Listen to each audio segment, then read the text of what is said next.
Praise the Lord, hallelujah. യേശുവിൽ ഏറ്റവും സ്നേഹം നിറഞ്ഞ സഹോദരി സഹോദരന്മാരെ, ഈ പ്രഭാതത്തില് ദൈവം ഒരു ഓർമ്മപ്പെടുത്തലായിട്ട് നമ്മുടെ ജീവിതത്തിലേക്ക് കടന്നു വരിക.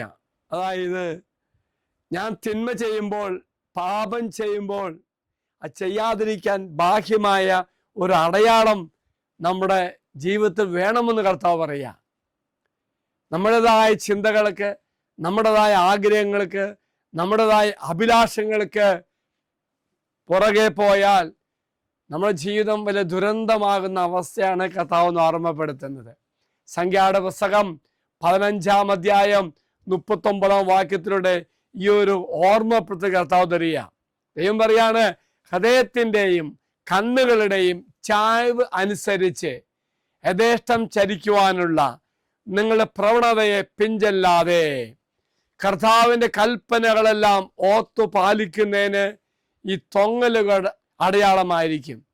പ്രിയമുള്ള സഹോദരി സഹോദരന്മാരെ, ഈ ഒരു അടയാളം ഞാൻ എൻ്റെ ഹൃദയത്തിലും മനസ്സിലും സൂക്ഷിക്കുമ്പോൾ കൽപ്പനകളിൽ നിന്ന് അകലില്ല, മറിച്ച് ദൈവത്തോട് ചേർന്ന് നിന്ന് എന്നെ മാത്രമല്ല എൻ്റെ ഹൃദയത്തെയും ചിന്തകളെയും കണ്ണുകളെയും എല്ലാ പ്രവണതകളെയും നിയന്ത്രിക്കാൻ സാധിക്കുന്ന ഒരടയാളം ഹൃദയത്തിൽ സൂക്ഷിക്കണമെന്ന്, വസ്ത്രത്തിൽ ധരിക്കണമെന്ന് കർത്താവ് പറയാണ്.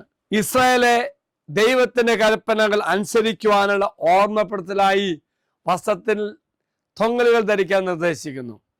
കർത്താവ് പറയുക, സ്വന്തം ആഗ്രഹങ്ങൾ പിന്തുടരരുത്, ദൈവത്തിൻ്റെ നിയമം ഓർമ്മിക്കാനും അനുസരിക്കുവാനും ഇത് നമ്മെ സഹായിക്കും, നമുക്ക് പ്രേരണയായി വർത്തിക്കുമെന്ന് കർത്താവ് പറയുക. സ്വന്തം പ്രേരണകളാൽ വഴിതെറ്റിപ്പോകുന്ന തടയാനുള്ള ഒന്നായി മാറുകയാണ്. അപ്പോൾ ഒരു തരത്തിലൊരു ദൃശ്യ ഓർമ്മപ്പെടുത്തലാണ്, ദൈവത്തിൻ്റെ നിയമത്തിൻ്റെ നിരന്തരമായ ഓർമ്മപ്പെടുത്തലുകളാണ് ഈ തൊങ്ങൽ കൊണ്ട് ദൈവം ഉദ്ദേശിക്കുന്നത്. അത് ധരിക്കുന്നയാള് അത് ഓർമ്മിപ്പിക്കാനും അനുസരിക്കാനും പ്രേരിപ്പിക്കുക മാത്രമല്ല, പ്രലോഭനത്തെ ചെറുക്കുവാനും വ്യക്തിപരമായ പ്രലോഭനങ്ങളുടെയും വശീകരണത്തെയും ഒഴിവാക്കേണ്ടതിൻ്റെ പ്രാധാന്യം ഇവിടെ സൂചിപ്പിക്കുകയാണ്.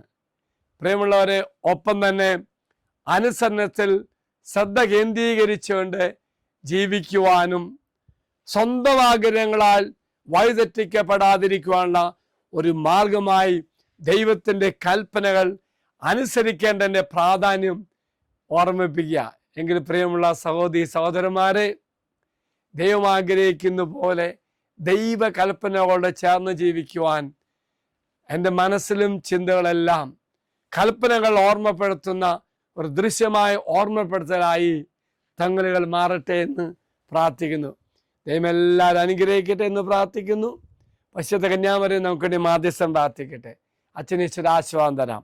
നമ്മുടെ കർത്താവായ ഈശോ മിശിഹായുടെ കൃപയും പിതാവായ ദൈവത്തിൻ്റെ സ്നേഹവും പരിശുദ്ധാത്മാവിൻ്റെ സഹവാസവും നാം എല്ലാവരോടും കൂടെ ഉണ്ടായിരിക്കട്ടെ, ഇപ്പോഴും എപ്പോഴും എന്നേക്കും. ആമേൻ. ഒരു നല്ല ദിവസം എല്ലാവർക്കും ആശംസിക്കുന്നു. എല്ലാവരും കർത്താവ് അനുഗ്രഹിക്കട്ടെ. Praise the Lord.